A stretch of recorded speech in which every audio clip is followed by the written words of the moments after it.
Buenas tardes, jóvenes. Buenas tardes, doctor. ¿Cómo están? Buenas tardes. ¿Cómo me escuchan? Por favor. Bien, bien, doctor, bien. Bien, doctor. Ojalá no tengamos ningún problema. Creo que la señal de alguna empresa ha caído, o algún incendio, o algo así estaba escuchando. Sí, doctor. De Comteco, creo. No teníamos internet ayer, también un poco estaba lento. Desde ayer era, ¿no? El problema. Sí, sí, doctor, de ayer. Pero ahora ya está bien, doctor. Ojalá, ojalá.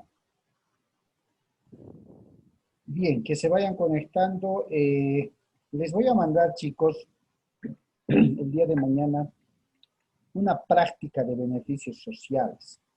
¿Ya? Por favor, no se asusten ni se desesperen. Traten de resolverlas más o menos, no más o menos, en base a cómo hemos hecho los cálculos de derecho o beneficio del anterior tema. Vamos a señalar o vamos a escoger una de las clases de la próxima semana, seguramente como hoy día, para que tengan todo el fin de semana hasta el día jueves, de poder resolver los ejercicios. Van a ser 5 ejercicios. Cosa de que en la clase virtual la vayamos revisando uno por uno, ¿ya? Conforme yo les presente el patrón de resolución de todos los beneficios sociales en el cálculo. ¿Estamos? No Sí, doctor, está no bien. quisiera ponerle un puntaje a esta práctica, sino hasta que ustedes dominen bien y darles otra práctica más adelante, antes del segundo parcial, para que ese segundo trabajo, ya puliendo todo y explicándoles todo, pueda tener un puntaje.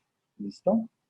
La primera va a ser una prueba de práctica, llanamente, y cuando ya dominemos bien cómo sacar la indemnización, cómo sacar el desahucio, cómo sacar las vacaciones, entonces les voy a mandar otro trabajo que va a servir como trabajo práctico para el segundo parcial. ¿Listo? Está bien, doctor. Bien, mientras se conectan todos, el día de hoy vamos a ver el tema de los sindicatos, los conflictos, los convenios laborales, la huelga y el famoso lockout, ¿ya? Derechos que están consignados en la Constitución Política del Estado, precisamente en el régimen laboral, en el capítulo del régimen laboral, artículo 46 al artículo 52, si no me equivoco, pero desde un enfoque más sindicalista, desde un enfoque del ejercicio del derecho de los trabajadores, y organizarse ya formalmente para la defensa de sus derechos y al mismo tiempo para conseguir nuevas conquistas sociales. Y en esta primera parte de la grabación de la clase, quiero que compartamos un documental de unos 20 minutos, si mal no recuerdo, para que podamos conocer cuál es el origen a nivel mundial de los sindicatos, ¿ya? Cómo evolucionan los sindicatos, aunque sabemos conforme hemos ido viendo la cronología del trabajo, el constitucionalismo social, cuáles son las causas que por un lado generan la aparición de esta disciplina que se denomina derecho del trabajo, pero por otro lado también son las mismas causas las que van a generar que los trabajadores busquen organizarse en sindicatos para poder defender ya los derechos conquistados y conquistar otros nuevos derechos. Pero no queda ahí, no queda simplemente con que los trabajadores se organicen, porque también más adelante vamos a poder ver que también los empleadores, los empresarios, solicitan a sus estados que también les reconozcan ciertos derechos. El derecho a la libertad de empresa, dicho de otro modo en nuestra Constitución, el derecho a ejercer el libre comercio, el derecho a asociarse entre empleadores o patronales, como se dice también van a ser reconocidos por los diferentes estados cuando los empresarios así lo solicitan. Bien, Voy a compartir con ustedes entonces el documental, mientras ya tenemos más de 50 participantes, a efectos de que los otros se vayan adhiriendo. Para ello voy a silenciar mi micrófono para compartir el audio del video.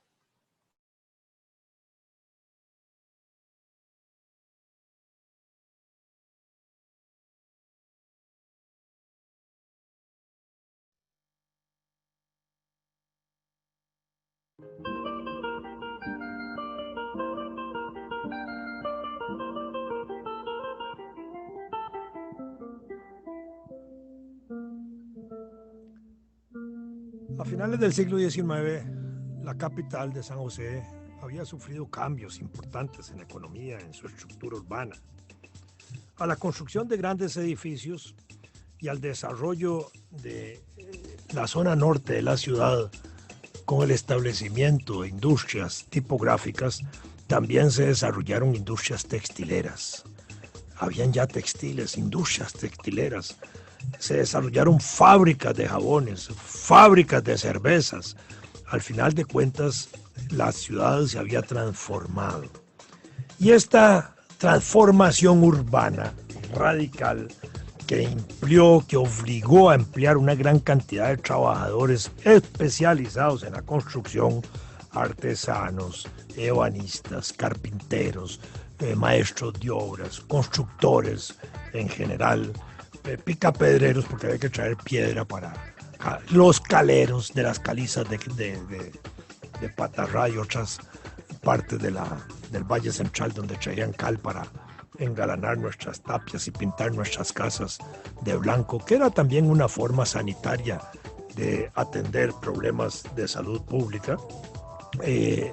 Empezaron a desarrollarse con fuerza y a provocar cambios importantes que se generan en la organización empresarial. Hasta esa época predominaban los talleres artesanales, talleres de pequeños empresarios, pero fundamentalmente de características artesanales, y empezaron a surgir las pequeñas, medianas y grandes industrias a la par de los complejos industriales asociados al ferrocarril, a las plantaciones de café, al desarrollo de los ingenios, al desarrollo de los beneficios, al desarrollo de los bananales y al desarrollo de la actividad portuaria, porque el ferrocarril también impulsó una transformación urbana en Limón. Limón se desarrolla como puerto, un puerto muy importante, el más importante del país y sigue siéndolo. Actualmente el 80% de nuestra actividad comercial sale por Limón. En ese sentido, desde aquella época, el impacto del ferrocarril condujo y obligó a hacer transformaciones urbanas en el puerto. Primero, desarrollar barrios para la clase que trabajaba, para las clases sociales, los empresarios y la clase blanca que trabajaba en el ferrocarril, y se crearon las zonas que se llamaron en alguna época zonas americanas, donde estaban las grandes casotas de los trabajadores extranjeros, de los empresarios y de los altos ejecutivos de la empresa. Se desarrollaron los talleres industriales del ferrocarril, porque el ferrocarril exige tener talleres industriales en Limón y en el trayecto de la línea férrea, un poco en Turrialba, donde había un núcleo importante de ese tipo de actividades, y luego también en San José, donde se desarrollaron posteriormente talleres y el centro ferrocarrilero de la ciudad en el Atlántico, y posteriormente el del ferrocarril al Pacífico. En el caso del ferrocarril al Pacífico, ahí se llegó a establecer el horno industrial más grande, de capacidad más grande que hay en el país, y todavía existe. Entonces, además, el ferrocarril impactó para que en la zona de Limón se hiciera y se construyera el tajamar. Ese tajamar que todavía existe de varios kilómetros en Limón se hace a finales del siglo XIX y se hizo con una mezcla hasta de clara de huevo y de todas las cosas que había que usar para amalgamar bien toda la materia que había que usar para hacer el tajamar, que sigue funcionando y que a pesar del gran terremoto de Limón, ahí sigue funcionando. Ese tajamar fue hecho a finales del siglo XIX, de manera que el impacto también del ferrocarril en esa zona fue de esa naturaleza, no solo el tajamar, la parte industrial del ferrocarril, sino el desarrollo de los muelles del Atlántico, porque las exportaciones de banano y de café se hacían, requerían también desarrollar muelles y estructuras para el atraco de barcos. Entonces eso produjo cambios. En la ciudad, en el Valle Central, esos cambios conducen a la transformación entonces de los talleres artesanales en pequeñas empresas. Y estas pequeñas empresas y estas medianas empresas y estas grandes empresas que empiezan a surgir a finales del siglo XIX y principios del siglo XX provocan, ahora sí, impactos también en la organización de los trabajadores que hasta ese momento existían. Habíamos dicho que para la segunda mitad del siglo XIX habían surgido en el país sociedades de artesanos, sociedades de trabajadores, sociedades de obreros, las sociedades mutualistas, sociedades de socorros mutuos y de mutuo auxilio, que eran las formas típicas de organización de los trabajadores en aquella época.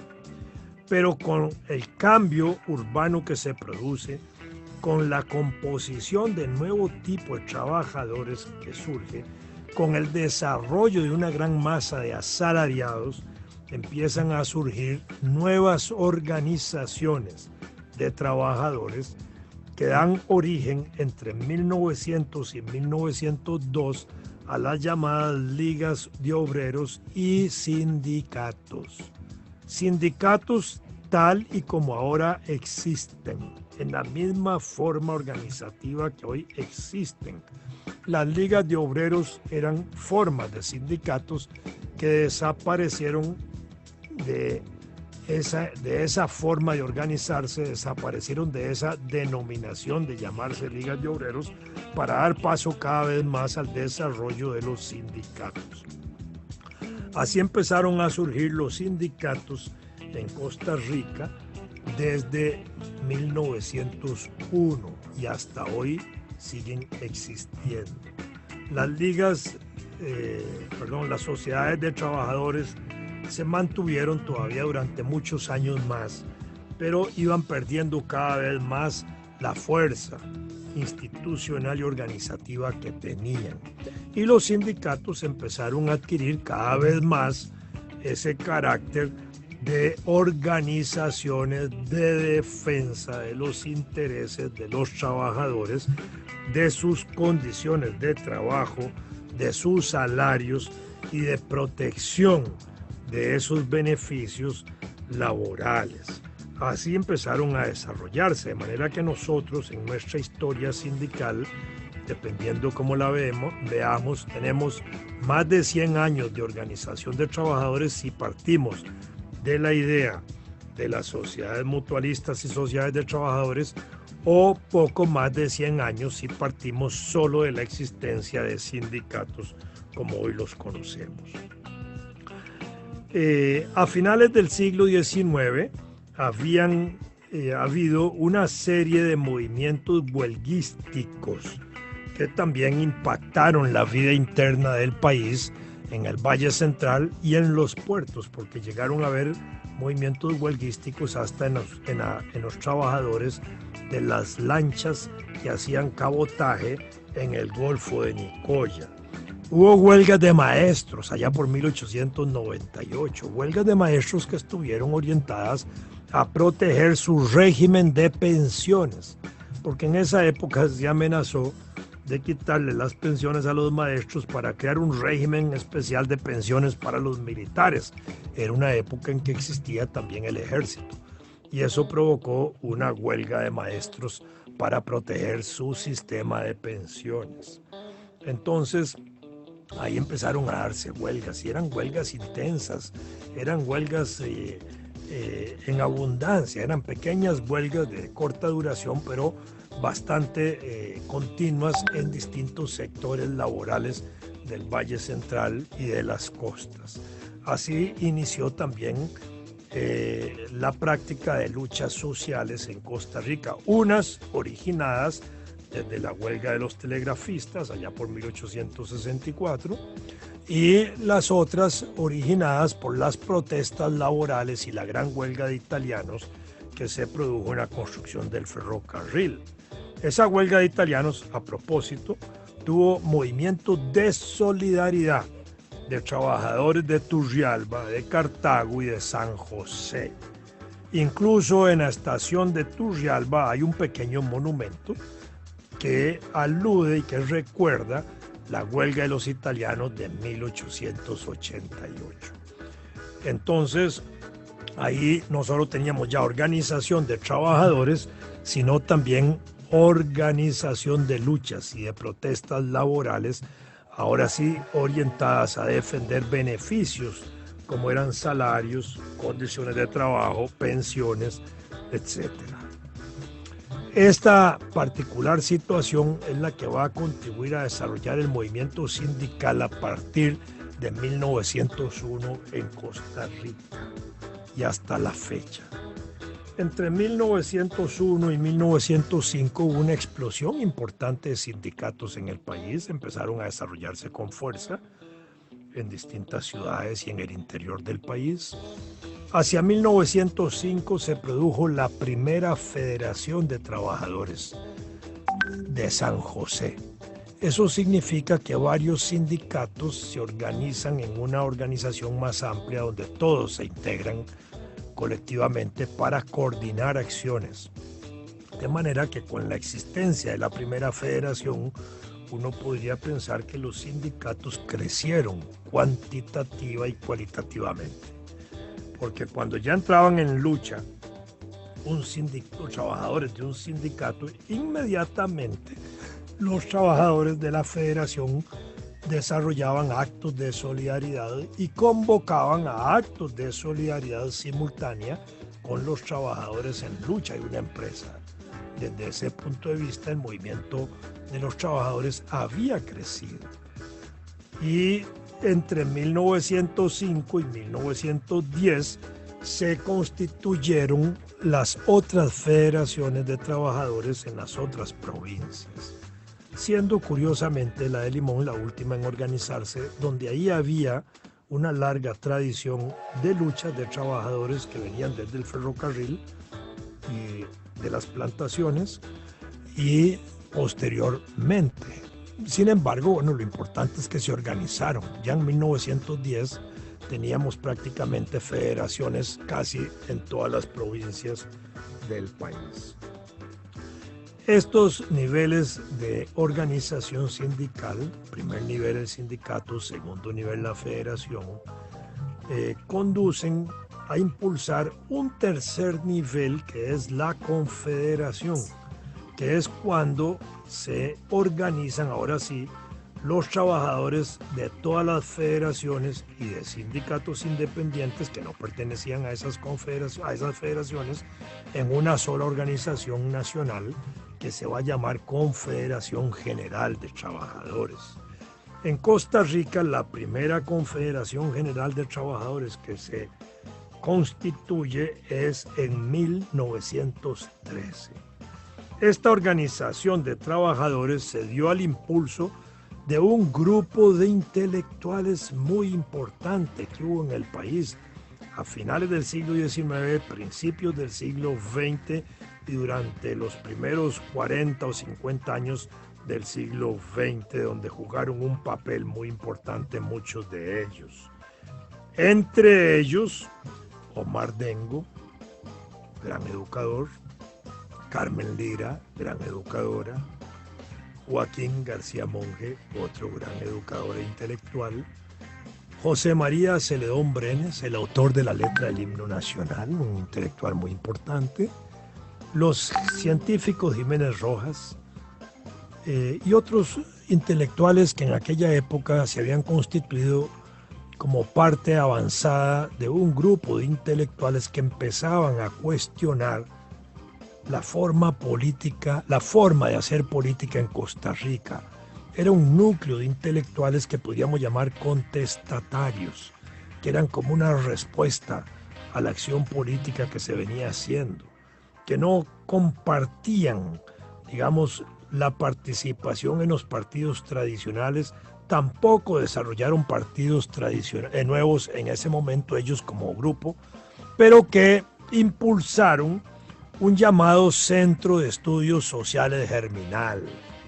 Este Centro de Estudios Sociales Germinal se planteó la necesidad de fortalecer la organización obrera y en ese sentido plantearon llevar la organización obrera a un nivel de confederación, de una sola organización que dirigiera a todos los trabajadores de todo el país y que no anduvieran dispersos en sindicatos individuales o en federaciones separadas unas de otras, sino que eran todas ahora sí juntas en una sola organización que se llamó Confederación General de Trabajadores, que fundaron a principios de 1913. Y esa organización de trabajadores fundada a partir de 1913 es la que impulsa en Costa Rica también la primera celebración del desfile internacional de los trabajadores del 1 de mayo. Desde 1913 se empieza a celebrar ese desfile en Costa Rica. Y prácticamente hasta hoy se ha celebrado todos los años, exceptuando cerca de unos 7 u 8 años que no se celebró por distintas razones.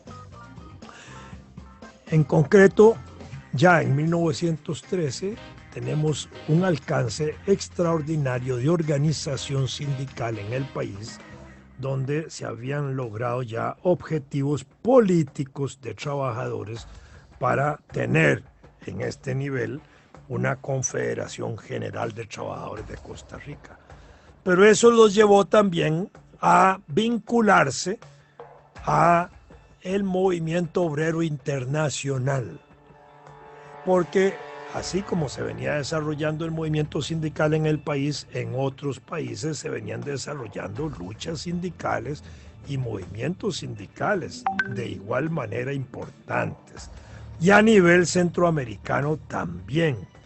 En 1911 se constituyó la Confederación Obrera Centroamericana, COCA, en El Salvador, y Costa Rica, todavía sin tener una Confederación General de Trabajadores, participó en la constitución de la Confederación Obrera Centroamericana en 1911.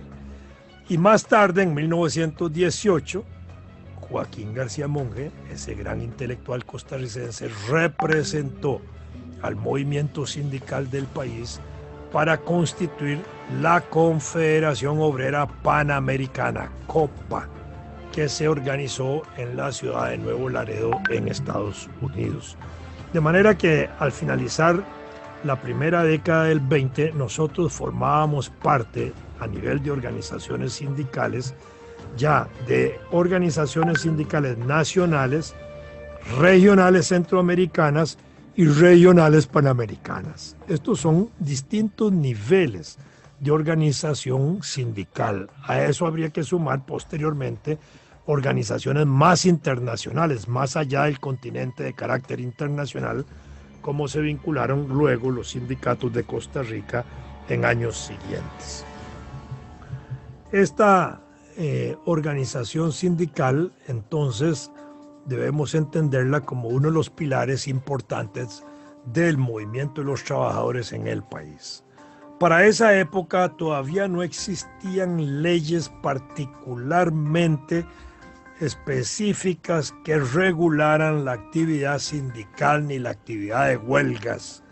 Las huelgas se daban de facto. Los sindicatos surgían de facto, se organizaban, existían, tenían identidad, reconocimiento público, pero no había una legislación importante que contemplara su organización y su lucha. Esta legislación empieza a arrancar prácticamente como resultado de una gran huelga que se produjo en 1920, que fue la huelga para obtener la jornada de trabajo de 8 horas en Costa Rica.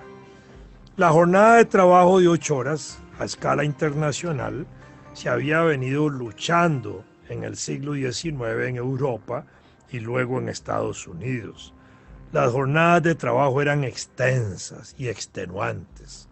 En 1920, por ejemplo, en Costa Rica, en las panaderías habían jornadas en algunas de esas panaderías que eran hasta de 20 horas diarias. Y se decía que en algunas de esas panaderías los trabajadores dormían para continuar laborando y que tenían un día libre a la semana. Entonces estamos hablando de jornadas largas de trabajo, extenuantes, difíciles. Cuando empiezan a desarrollarse las luchas por las 8 horas de trabajo, estas empiezan también a repercutir en todas partes del mundo. Y en Costa Rica, a principios del siglo XX empezamos a tener noticias, ya habíamos tenido noticias de las grandes huelgas que originan la jornada de 8 horas de trabajo en Europa y en Estados Unidos. Todo el movimiento huelguístico de Europa y de los trabajadores de Chicago de 1886 fue seguido en la prensa costarricense, se informó cotidianamente con 3-4 días de diferencia de lo que sucedía en aquellas grandes ciudades, de manera que ya se sabía de eso y eso tiene que haber repercutido en el movimiento de los trabajadores organizados del país en aquella época y sobre todo para irlos sensibilizando de ese tipo de lucha como fue la jornada de trabajo. Pero es a principios del siglo XX cuando empiezan a expresarse de otra manera esas reflexiones y esas repercusiones de la jornada. El propio poeta José María Celedón Brenes hace poemas a los trabajadores, a la jornada, a este tipo de luchas y empieza a divulgarse lentamente y a calar lentamente este tipo de situaciones. Esa lucha por la jornada de trabajo empieza también a repercutir en el país y en el año de 1920, en finales de enero y principios de febrero, se provoca una huelga entre trabajadores del Ministerio de Fomento, que era el equivalente al Ministerio de Obras Públicas actual, como hoy se llama. Esa huelga tenía por objetivo lograr la jornada de 8 horas de trabajo. Se logra rápidamente en el Ministerio de Fomento o de Obras Públicas el reconocimiento de la jornada de trabajo de 8 horas y motivo de eso desata durante todo el año de 1920 un movimiento generalizado que se va dando de una u otra empresa, de una u otro pequeño taller, etcétera, movimientos de protesta y de huelga continuos para establecer la jornada de 8 horas de trabajo.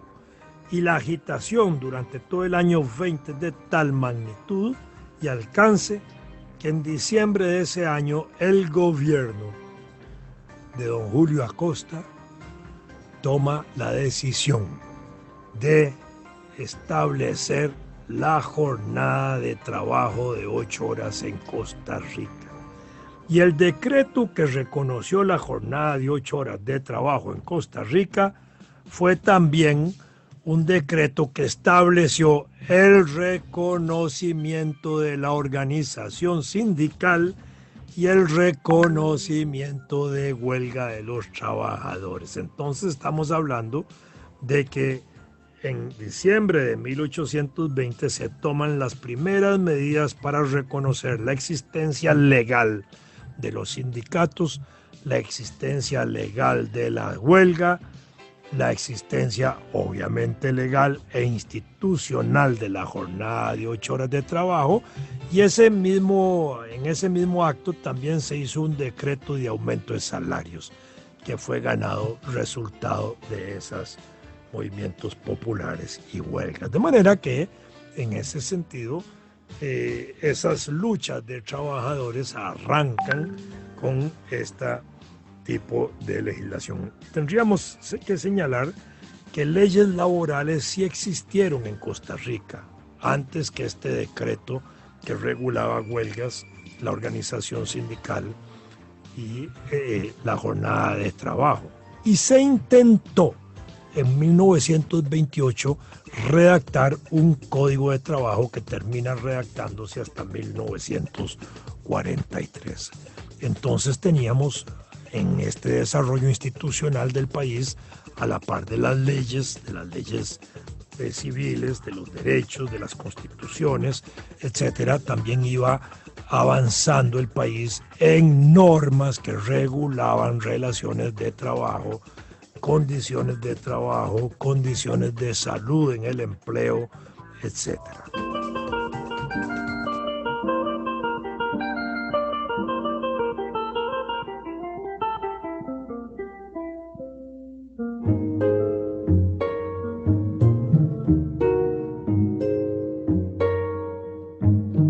Acompáñenos la próxima semana y sumérjase en el mar del conocimiento de la historia y deje que su imaginación vuele una vez más y que las ondas sonoras lo lleven.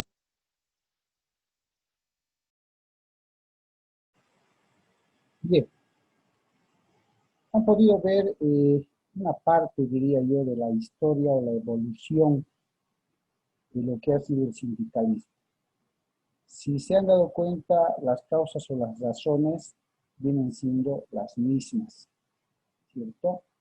Razones que en todo el mundo han generado la organización de los trabajadores para poder, reitero, precautelar, defender, hacer respetar sus derechos, pero también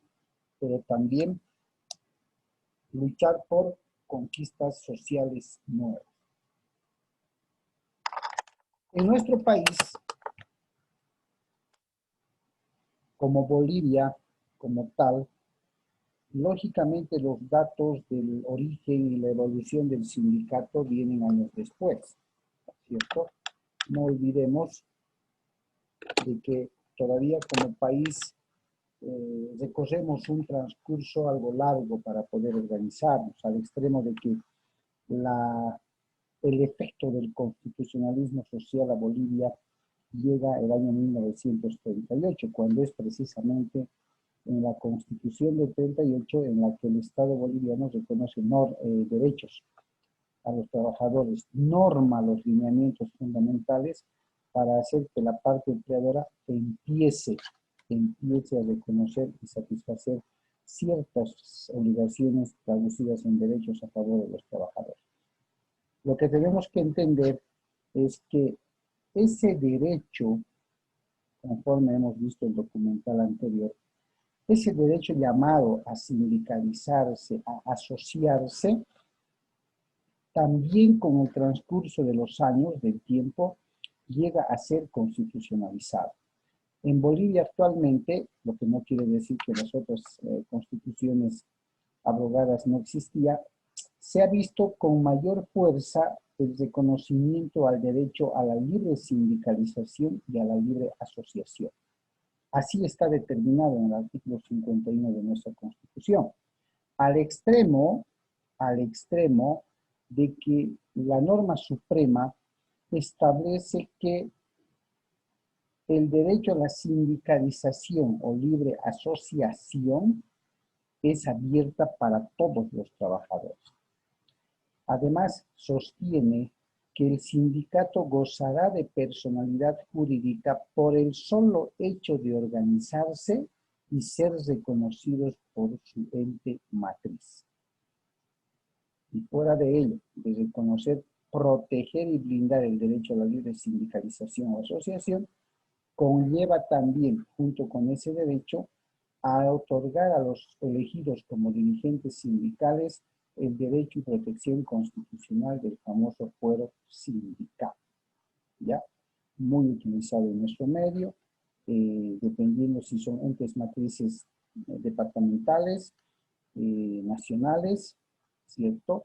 Así como hay federaciones que acogen en su seno a todos los sindicatos dependiendo del rubro al que se dedican.